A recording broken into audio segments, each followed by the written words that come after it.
Swamiye Sharanamaya. I'm so grateful. I'm very grateful to be here in this temple, and I'm particularly grateful to Swami for bringing us safely through this rainy Ghat Road drive from Pune this afternoon. I am almost at the end of my sabbatical and heading back to California in a couple of days. But I was so thrilled that the community here wanted to read my book and talk about it, and we obviously share some pressing concerns. So I'm grateful that I've just about managed to make it here through the rain and the traffic, and I hope we'll have a wonderful conversation today. And my thanks to all the distinguished panelists and hosts, IIT for me and Kerala Samiti. So I thought I'd just read the first page, the first few lines of my book, because I'm a writer, and when I write, I think the form is as important as the facts or what I want to convey. So I'd like to just give you a sense of my feelings in my own voice from the new preface, and then talk for a few minutes about what I meant when I said everybody has to be a social scientist and an ancestor of the future. And I'm looking forward to question and answer discussions. So this is from the preface to the updated edition. From Mamadehi Karavalambam to Jai Shri Ram, reflecting on rearming Hinduism's journey from 2014 to 2024. Mamadehi Karavalambam from Adi Shankara's prayer to Narasimha Swami. Narasimha Swami is on the cover. That's what I used to sign on this book 10 years ago when it first came out. But now, of course, this year I felt like signing Jai Shri Ram. So this book is about hope, the journey from hope to anguish and concern, and maybe back again, because some of you might have seen a video of the launch we had for this book last month in Delhi, the Jai Sai Deepak, another devout friend of Ayyappa Swami, if there is one, Anand Ramanathan, and my friend Ashish Dutt. All of us who share this concern about temples, about our children, about the future. So we were in a mood of despair because the massacre of the pilgrims in Kasi had happened just a few days before the book launch. So anyway, so the mood is full of hope, the mood is full of anguish, but I'll just read the first 2 pages of my book. 10 years ago, I wrote a book inspired by the sight of a great and mighty God left out in the sun, dust and rain in Hampi for nearly 450 years. That book was titled Rearming Hinduism, a new edition of which you now hold in your hands.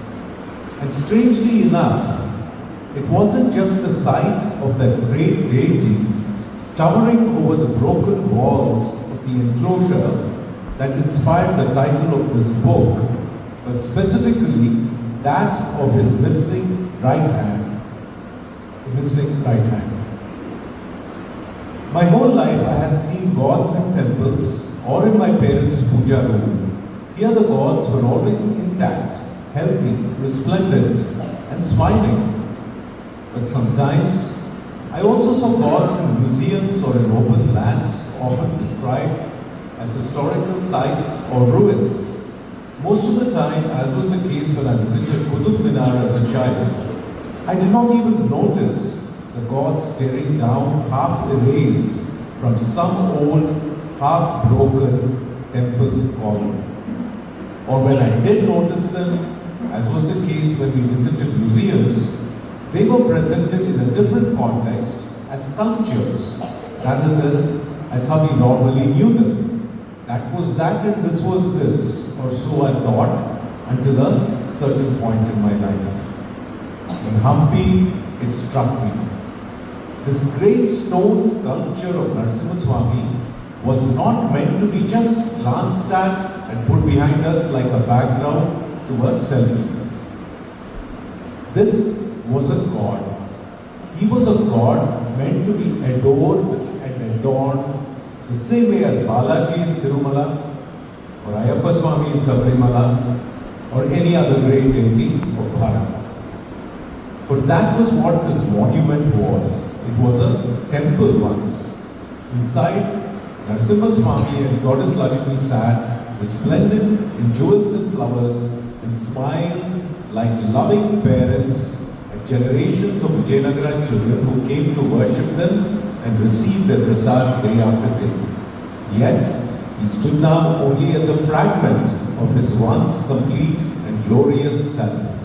His right arm was chopped off, so were parts of his limbs, and most egregiously, so was his consort, our mother, Goddess Lakshmi, who once rested on his left thigh.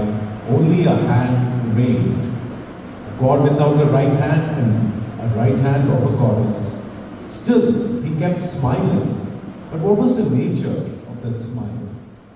Were there times during childhood when you saw your father smile about some mysterious grown-up thing beyond your understanding? You couldn't understand what it meant, maybe. But then, when I began writing Rearming Hinduism, I used to think Narasimha Swami's expression was actually one of precise and righteous anger. The kind that you feel when you are down and almost defeated, but then something gets ignited in you and makes you stand up to fight again. Narasimha Swami, stand up and fight again. So, very briefly, I wrote this book first in 2014, in just a matter of 2 or 3 weeks, I think. Obviously, the book was simmering inside me for several years. Now, a little bit about myself. I am trained as a professor or a researcher in media studies. So what I was doing for a very long time was teaching my students how to analyze the media, how to detect when media is telling lies, how the media is used to spread propaganda and go to war. And I was doing this for many years, and then slowly I started to realize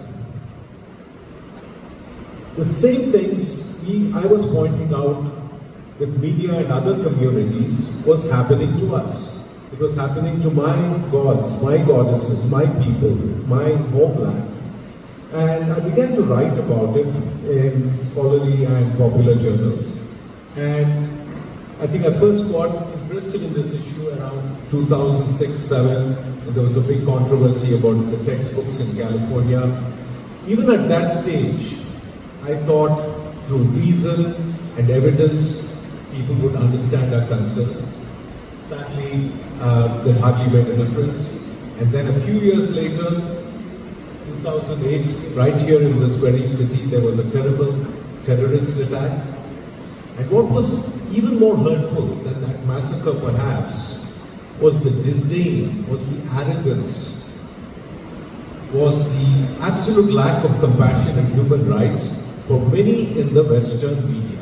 The New York Times, the BBC, the Washington Post, they were completely oblivious to the fact that so many people were killed. And then they started turning the reason for that massacre into some kind of a supposed backlash against rich people by oppressed poor minorities. And all the newspapers were saying that. Then at the same time a movie also came out called Slumdog Millionaire, which was very popular. That movie also was making the similar argument. And when I saw that much coordination in the media to dehumanize, to demonize a whole community of people, I think I felt I had to write in an even stronger way. And then a few years later, in 2014, I wrote this book. Since that time, for 2 or 3 years, I had the pleasure of meeting a lot of readers of this book. And then my old publisher went defunct, and then the book went out of print. So for a few years, the book was not to be found. But earlier this year, Blue One Inc. Said they wanted to republish the book, so I wrote a new preface and a new afterword. And I just introduced that. So the new preface comes from a place of hope, because I wrote it fresh after the Ayodhya Prana Pratishtha in January. I talk about my tour in Andhra Pradesh and many wonderful temples I visited. But unfortunately, the book again ends in somewhat of a mood of concern, because I also wanted to place on record things that have happened in the last 10 years which nobody is talking about. I mean, nobody in any institutional position. The American universities are not talking about it. The world media is not talking about it. For heaven's sake, the Indian government is not talking about it. And that is very simply the issue of continuing violence against Hindus for being Hindus. You want to call it Hinduphobia or some other word. I feel helpless sometimes witnessing both the violence that has been directed against us and our gods and our sacred lands these last few years, and the utter inability for us to fight back. I know we want to fight back, but I think in the last 10 years, our fighting has not been enough. Our fighting has been distracted, dissipated, misused in some ways. I don't know if I can hope to inspire as much as my fellow panelists both here and in Delhi last month, but I want to point out one thing. You had mentioned the beautiful idea of Shastra and Shastra. Because the only Shastra I know is the Shastra that God or biology or evolution or my parents gave me, which is my tongue and my writing hand. In other words, the word.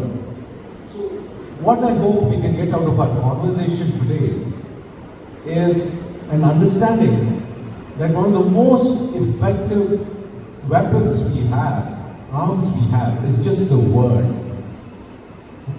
It could be the word in English, or the Shabda in whatever language, Hindi, Telugu, Tamil, Malayalam, Kannada, Sanskritam. Ye bhasha na parvaledu. Sorry, my mother tongue comes in Telugu, but I'm sure you can guess that. So any language you can. When your word has conviction, when your word reflects your heart, and is informed by some study, it is informed by an understanding of this kshetra, this battlefield. And that is what I hope my book does, because there is very few people who have studied the battlefield from inside. There's a lot of wise Hindus, Sitaram Goel, Ram Swarup, or what else, in generations after that, who have shared with you a sense of concern. And I have learned much from them. But as somebody who is inside academia, who has been trained in the American social sciences, I would like you all to be aware that the battlefield is like a chakravyuham. It's a chakravyuham of words. Sometimes I feel like Abhimanyu. I feel like, what am I doing? I'm stuck inside, nobody's coming to my help. But anyway, the gods protect us, we cling to our gods.